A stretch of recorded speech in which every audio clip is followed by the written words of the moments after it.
بھٹی صاحب 18ویں ترمیم کا معاملہ بڑے عرصے سے چل رہا ہے اور اس کو جب احتساب کا عمل شروع ہوا اور تانے بانے اور قانون اور آئینی شکنجہ جو ہے وہ ادھر گیا، احتساب کا شکنجہ کراچی کی طرف، بلاول ہاؤس کی طرف، تو پیپلز پارٹی نے بہت زیادہ ریئیکٹ کیا۔ انہوں نے کس انداز میں ریئیکٹ کیا وہ ذرا سنیے پہلے۔ اصل ایشو مجھ تو میرے کو اب سمجھ آ رہی ہے کہ یہ 18th امینڈمنٹ کا جھگڑا ہے، اور 18th امینڈمنٹ میں یہ سمجھتے نہیں کہ میں کرنا بھی چاہوں تو بلوچستان نہیں مانتا، کے پی نہیں مانتا، پنجاب نہیں مانتا، سندھ نہیں مانے گا۔ سب سے زیادہ ایڈوانٹیج اس کا پنجاب کو ہے۔ آپ کے یہاں پیسہ زیادہ ہے، اس لیے شہباز صاحب خرچ کر چکے ہیں۔ ہم پر دباؤ اس لیے ڈالا جا رہا ہے، وہ چاہتے ہیں کہ 18ویں ترمیم ختم کرنے میں ان کا ساتھ دے دوں۔ اسلام آباد میں پاور ضروری کیوں ہے؟ پاور پروونسز کے پاس ضروری ہونا چاہیے، پیسہ پروونسز کے پاس ہونا چاہیے۔ بھٹی صاحب پیسہ پروونسز کے پاس ہونا چاہیے، پاور جو ہے وہ پروونسز کے پاس ہونی چاہیے، یہ ہے ایک پنچ لائن جس کی بنیاد پہ 18ویں ترمیم کی گئی، اور جس کی وجہ سے ان کو خطرہ ہے کہ اگر 18ویں ترمیم پہ کوشچن اٹھایا گیا اور خدا نخواستہ اگر یہ ریورس ہوئی ان کے خیال میں، تو یہ ان کا جو سارا معاملہ ہے جو انہوں نے ڈیزائن کیا ہے وہ نقصان دہ ان کے لیے اپنے لیے ہوگا۔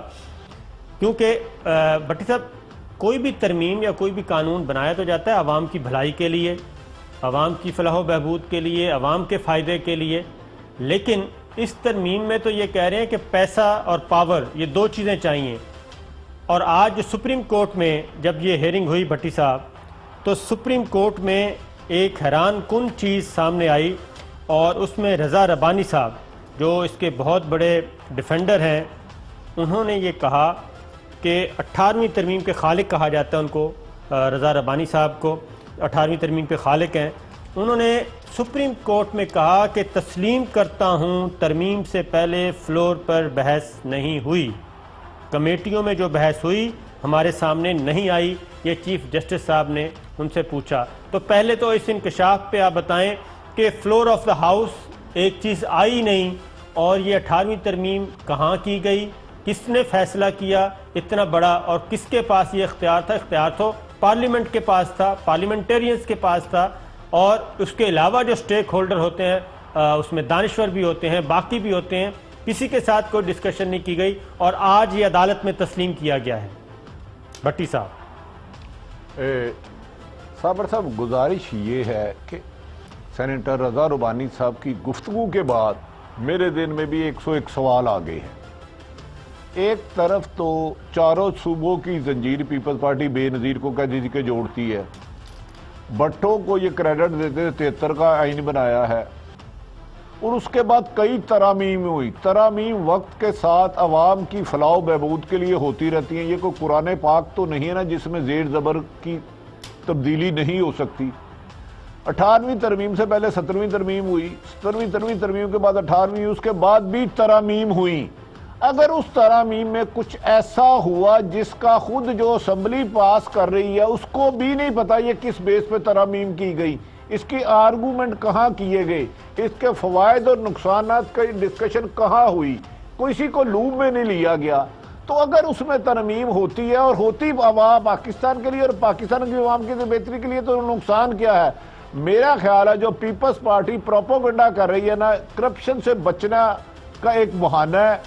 دراصل 18ویں ترمیم پروپیگنڈا بالکل بیس لیس ہے، حقائق سے برعکس ہے، خصوصاً آج رضا ربانی صاحب کی گفتگو کے بعد۔ اگر اس امینڈمنٹ میں مجھے یہ بتا دے خود سندھ کی بھی بہتری ہو، پاکستان کی بھی بہتری ہو، پنجاب کی بھی ہو، کے پی بھی ہو، تو اس میں خرچ میں کیا فائدہ ہے؟ اگر اس کے حانی، اس کے بانی جس کا کریڈٹ آپ کو دیتے ہیں، وہ کہہ رہے ہیں اس پر ہونے والی گفتگو سے میں خود لا علم ہوں، میرے پاس ہی ریکارڈ کوئی نہیں ہے، تو یار اس میں تو بہت سارے سوال اٹھ گئے ہیں آج صابر صاحب۔ پھر تو اس کو لازمی اسمبلی میں ڈسکس ہونا چاہیے، بھٹی صاحب اس کی زیر زبر ڈسکشن ہونی چاہیے بھٹی صاحب کہ یہ کروایا کس نے تھا، اس کے اصل مقاصد کیا تھے، کیا وہ پاکستان کو تو نہیں کمزور کرنا چاہتے تھے، کیا پاکستان کے کسی اہم ادارے کو نقصان تو نہیں پہنچانا چاہ رہے تھے؟ بالکل صحیح بات، میں اسی طرف آ رہا ہوں۔ آج سپریم کورٹ میں جو ہیئرنگ ہوئی، پہلے میں وہ ذرا سنوا دوں تاکہ مزید سچویشن کلیئر ہو جائے۔ چیف جسٹس آف پاکستان نے کہا جی قانون سازی کا اختیار پارلیمنٹ کے پاس ہے، بلا شبہ اس میں کوئی شک نہیں ہے۔ 18ویں ترمیم کا معاملہ دیکھتے ہوئے بڑی مشکل ہوئی، چیف جسٹس کے ریمارکس۔ دنیا بھر میں قانون سازی سے پہلے معاملے کو شیئر کیا جاتا ہے، بغیر کسی بحث کے ترمیم کر دی جاتی ہے۔ یہ ہمارے ہاں ہوا بھٹی صاحب، کہیں پتہ نہیں چلا ترمیم کے لیے بحث کہاں ہوئی، یعنی کہ کوئی چیز ریکارڈ پہ نہیں ہے کہ 18ویں ترمیم، اتنی بڑی ترمیم کی گئی، بنیادی ڈھانچہ آئین کا تبدیل کرنے کی کوشش کی گئی، بلکہ تبدیل کیا گیا، اس پہ بحث کہاں ہوئی، کوئی ریکارڈ نہیں ہے۔ فاروق ایچ نائک صاحب، آپ تو سارے عمل کا حصہ رہے، چیف جسٹس صاحب نے فاروق ایچ نائک سے مخاطب ہوئے۔ سوئٹزرلینڈ میں ترمیم سے پہلے 1 سال اشتہار دیا جاتا ہے۔ بھٹی صاحب، چیف جسٹس آف پاکستان نے یہ کہا کہ اگر سوئٹزرلینڈ میں کوئی ترمیم کرنی ہو آئین میں تو 1 سال پہلے اشتہار دیا جاتا ہے تاکہ تمام سٹیک ہولڈرز، تمام دانشور، تمام اپنا انپٹ دے سکیں، لیکن پاکستان میں 18ویں ترمیم سے پہلے ایسا کوئی پروسیس نہیں کیا گیا۔ وفاقی حکومت سے اثاثے صوبے کو منتقل کس قانون کے تحت ہوئے؟ ترمیم میں کہا گیا صوبائی معاملات پر وفاق قانون سازی نہیں کر سکتا۔ وفاق اگر صوبے میں صحت و تعلیم کی سہولت دیتی ہے تو کیا اعتراض ہے؟ چیف جسٹس آف پاکستان کے یہ ریمارکس ہے جس کا کوئی جواب نہیں دیا گیا۔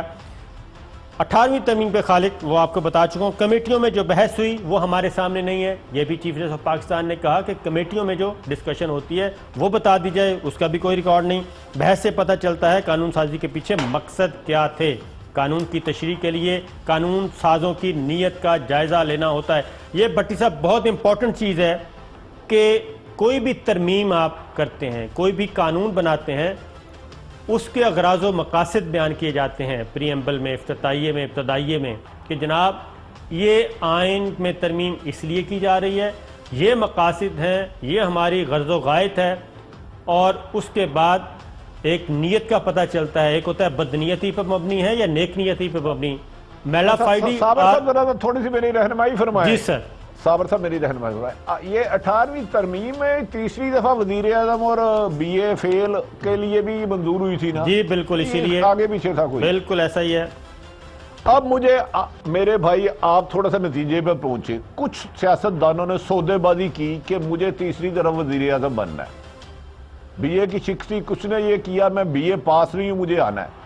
اور اگر اس ترمیم کا خالق بانی اس سے لا علم ہے کہ اس کے اغراض و مقاصد کیا تھے، اس کی عوام تک کیا فوائد جانے تھے، تو مجھے بتائیں اس ترمیم کو بھی آج جا کے سپریم کورٹ نے ڈسکس کیا، اس سے پہلے آج تک اسمبلی میں یہ ڈسکشن کیوں نہیں آئی؟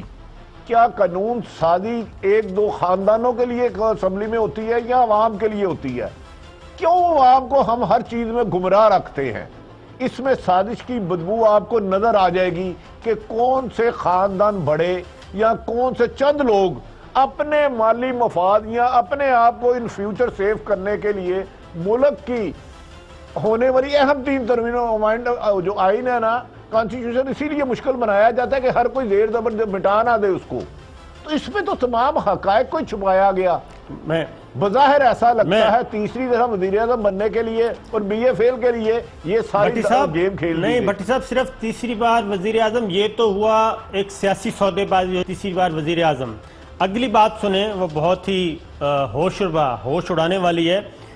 ترمیم میں پارلیمنٹ کی نیت اور دانش کا پتہ نہیں چل رہا، یہ عدالت کے آبزرویشن ہے، یہ سپریم کورٹ کی آبزرویشن ہے۔ بھٹی صاحب ذرا غور سے سنیے کہ ترمیم میں پارلیمنٹ کی نیت اور دانش کا پتہ نہیں چل رہا، عدالت یہ مسئلہ حل کرنے کے لیے پارلیمنٹ کو کہہ دے۔ رضا ربانی صاحب پھر دوبارہ کہہ رہے ہیں کہ جی اگر یہ مسئلہ ہے تو دوبارہ پارلیمنٹ کو بھیج دیں، یعنی وہ کہتے ہیں، یہ اس کو ایک سائٹ پہ رکھ دیں، پارلیمنٹ والے یہ نہ کہیں کہ وہ ہمارے لیے مثال دے رہے ہیں۔ وہ ایک انصاف کروانا تھا، ادرک کی ایک تھی، پنیر کا ایک ٹکڑا تھا، تو کسی نے کہا تھا کہ بندر سے انصاف کروا لیں، وہ آخر میں پنیر کا ٹکڑا پورا کرتا کرتا سارا خود ہی کھا گیا تھا۔ تو اب یہ کہہ رہے ہیں کہ واپس پارلیمنٹ کو بھیج دیں۔ 18ویں ترمیم پارلیمنٹ نے 18ویں ترمیم کر کے پارلیمنٹ نے اپنا کام کر دیا، یہ جسٹس اعجاز الاحسن صاحب نے کہا۔ بھٹی صاحب، جسٹس اعجاز الاحسن صاحب نے کہا کہ 18ویں ترمیم کر کے پارلیمنٹ نے اپنا کام کر دیا، اب 18ویں ترمیم کی تشریح عدالت کا کام ہے۔ ذرا غور سے سنیے، اب 18ویں ترمیم کی تشریح عدالت کا کام ہے. یہ معاملہ دوبارہ پارلیمنٹ کو نہیں بھیج رہے. قانون کی تشریح وہ ہے جو سپریم کورٹ کہے گی. ایک بار پھر میں یہ بہت امپورٹنٹ ہے بھٹی صاحب 18ویں ترمیم کے پس منظر میں کہ اب 18ویں ترمیم کی تشریح عدالت کا کام ہے. یہ معاملہ دوبارہ پارلیمنٹ کو نہیں بھیج رہے. قانون کی تشریح وہ ہے جو سپریم کورٹ کہے گی. جسٹس اعجاز الاحسن صاحب نے یہ آج آبزرویشن دی ہے. بھٹی صاحب اچھا میری عرض یہ ہے، آپ بار بار کہہ رہے غور سے سنو. میں لندن بیٹھا ہوں کہ بغیر مائک کے آپ کی آواز میرے تک نہیں آئے گی. میں غور سے سنتا ہوں اور آپ کو ویسے بھی بہت زیادہ سنتا ہوں.